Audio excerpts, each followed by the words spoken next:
So as I grew up, I learned to appreciate all those monster things. And then when I had children, I taught my children that scaring and being scared was a great thing. My youngest daughter, Kenna, when she was a little kid, she was a master at scaring people. And when you're scared, there's one of two things that happens to you. You have one of two emotions usually, and it's usually fight or flight. And you don't know which one you're gonna do until you're actually really, really scared. And I'd never been really, really scared until my daughter started scaring me.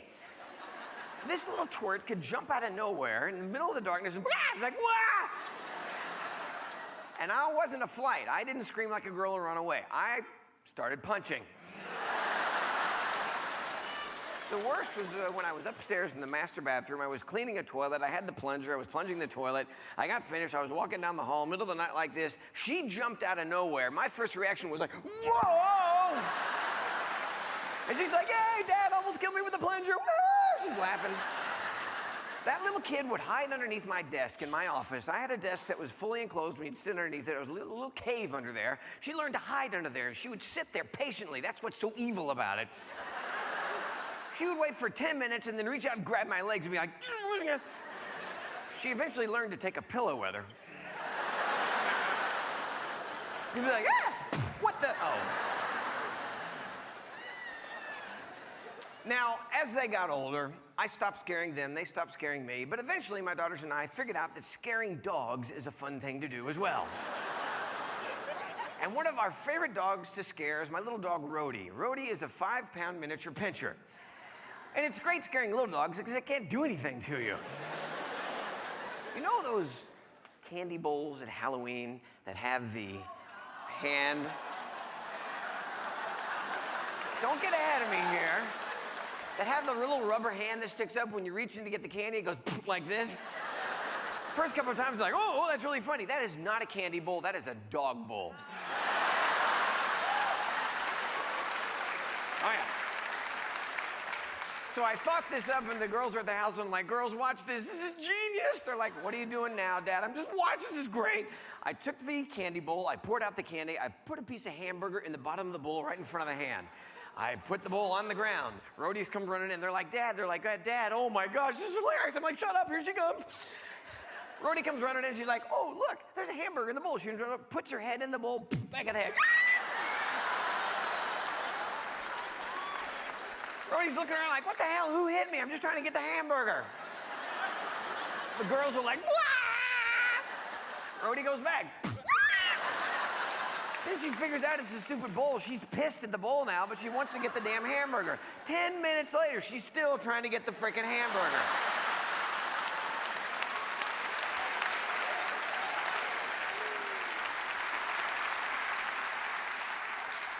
Unfortunately, dogs learn.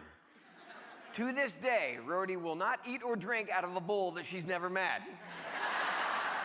Until she does her little army crawl. She'll be like this. It's sad, I know. But I let Rhodey get back at people after that happened to her. This past Halloween, I got a shark outfit for Rhodey. We were shooting a television show. I had a dressing room. Outside the dressing room was the hallway where everyone would walk. And you could hear him coming around the corner. And I would go, Rhodey, sick him. She'd run around the hallway, bah, bah, bah, bah, come back in. People were like, oh, that's really cute. I took the shark outfit. I put it on Rhodey. Tiny little shark outfit. The great thing about this was when the shark outfit was on the dog, you couldn't see the dog. All you could see was this misshapen shark kind of reptilian looking thing. It was an odd color, a weird shape. It had a fin right here, 2 fins out the back, a thing in the tail, and teeth and eyes. It was fantastic. Now, when you're frightened, your emotions of being frightened take over, but then your cognitive brain recognizes really quickly what it is that's frightening you, and you calm down immediately. It's like, oh, okay, that's really funny. When something comes around the corner at you that your brain can't recognize, especially when it looks like some sort of odd reptilian prehistoric thing, your lizard primordial brain kicks in. And I mean 300-pound tough working guys would come walking around the corner. She'd come running around the corner like this, not making any noise, just, and they'd be like, what the fuck is that? Now, Christmas is a very special time, obviously, and a special time in my house. I have 3 daughters and a wife, and You know, Christmas presents are always a difficult thing. One of my daughters has a birthday near Christmas, and she turned 16 this year, and we decided to get her a car. Now, but we bought her a used vehicle. Anybody that buys a 16-year-old kid a new car, I think you're pretty much a moron, okay? Because you're not buying them a car, you're buying them a bumper car. That's what you're buying. You ever sat in the front seat teaching a 15, 16-year-old kid to drive a car? Here's the parent in the passenger seat. And I'm still in the driveway. Okay. So we bought her this vehicle, and you know, as a parent, there's things that you know you're supposed to teach your children, and other things that nobody bothers telling you that you need to tell them what to do or how to do or whatever. One of those things is how to put gasoline in a car. Now, I didn't have any sisters, but I know that boys by the age of 3 just innately know how to put frickin' gas in a car. Girls, apparently, not so much. Now, I will admit my wife is smarter than me, especially when it comes to raising kids, and she knows things about girls, obviously. And one evening, after my daughter had had her car for about a week, my wife came to me and she said very seriously, she said, okay, her car is almost on empty. I'm going to take her and she's going to put gasoline in her car for the first time. And I, not wanting to look like an idiot, pretended I knew what she was talking about. And so I went, okay.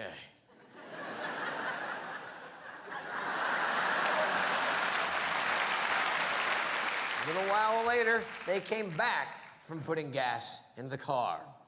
My wife walks in the front door, hands me a video camera, and says, you gotta see this. And I'm like, what? She goes, no, trust me, you're gonna have new material for your show. So I rewound and hit play, and sure enough, there's my daughter standing next to her car. She has a door open on the gas tank, and she's standing there doing this.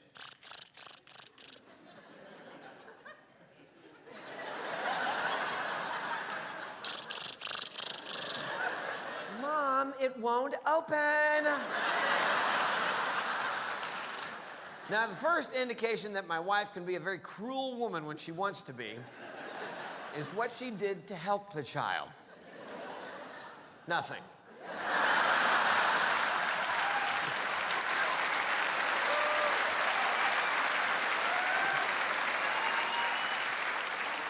She just stood there videotaping. Then you hear my wife say, honey, remember, righty-tighty, lefty-loosey. And the 16-year-old girl goes, whatever. Camera starts shaking. Then you hear my wife say, honey, turn it counterclockwise. My daughter looked at her watch. And I'm the father standing there watching the tape going, oh, no, no, no. Because I realized she was looking at her watch 2 or 3 seconds too long before she realized she was gazing at a digital watch. A while later, they came back from putting gas in the car. My wife walks in the front door, hands me a video camera, and says, you gotta see this. And I'm like, what? She goes, no, trust me, you're gonna have new material for your show. So I rewound and hit play, and sure enough, there's my daughter standing next to her car. She has a door open on the gas tank, and she's standing there doing this.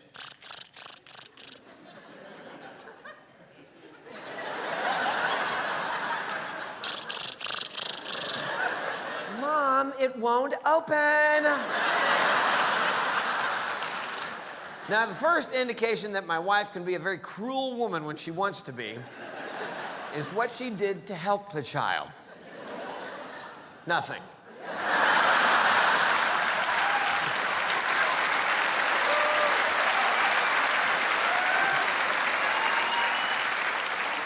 She just stood there videotaping. Then you hear my wife say, honey, remember, righty-tighty, lefty-loosey. And the 16-year-old girl goes, whatever. Camera starts shaking. Then you hear my wife say, honey, turn it counterclockwise. My daughter looked at her watch. And I'm the father standing there watching the tape going, oh, no, no, no. Because I realized she was looking at her watch 2 or 3 seconds too long before she realized she was gazing at a digital watch.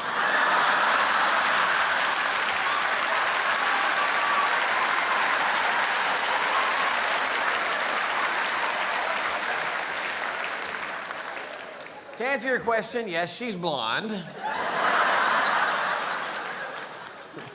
But that's a good thing, because if she wasn't, that would mean she was just dumb. Okay.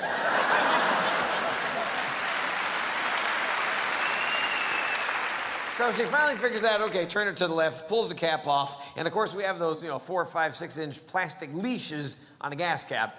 I look at those and I go, who the hell are these for? Obviously, at some point along the way, the car manufacturers had a meeting and they went, okay, there's too many idiots that don't know what to do with the gas caps. We gotta put the frickin' leash on them. Were there people at gas stations going, oh, no, no,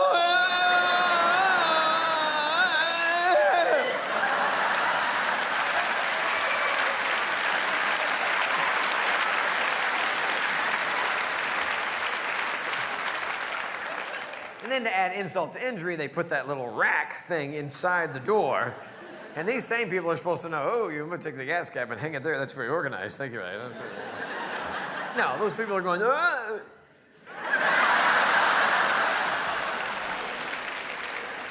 Okay, so now she turns around, she gets the nozzle out of the gas pump. All right, now, we all know that in the car there's a hole. And you have the nozzle. But there's also the sleeve that goes over the nozzle, has a little spring on it. That, of course, goes over the hole to keep the fumes from coming when you're filling up. You would think that it's somewhere along the line, in the last, I don't know, maybe 6 months, she would have said to herself, oh, I'm gonna be driving soon. Maybe I should watch Mom and Dad and take notes to see how to fill up a car. No, you know why? Because for the last 5 years, she's been sitting in the back seat going,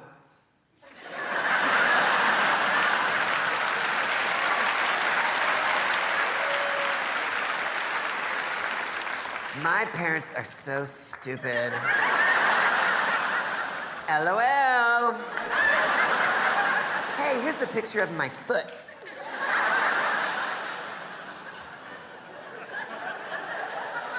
She tried to cram the entire thing with the sleeve into the hole. Just cramming it, crushing it, pushing it, and then she can't say, Mom, it won't fit, it's the wrong one. Camera's shaking. And then she finally figures out, okay, it's gotta hang right there. Okay, now, she didn't turn on the pump, she didn't swipe a credit card, she didn't go talk to the guy. She just stood there, apparently waiting for the magic gas to flow.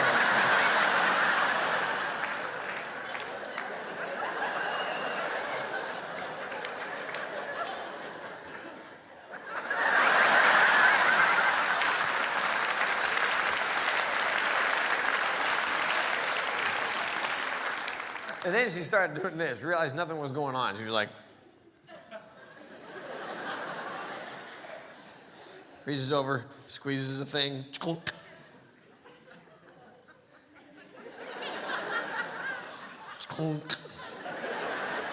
Camera's shaking. Mom, it won't stay on. Here's the second indication my wife can be cruel when she wants to be. She didn't tell the child what to do. She walked over to the car. You see the camera getting closer. You see her hand reach into the frame. What she did took about a half a second.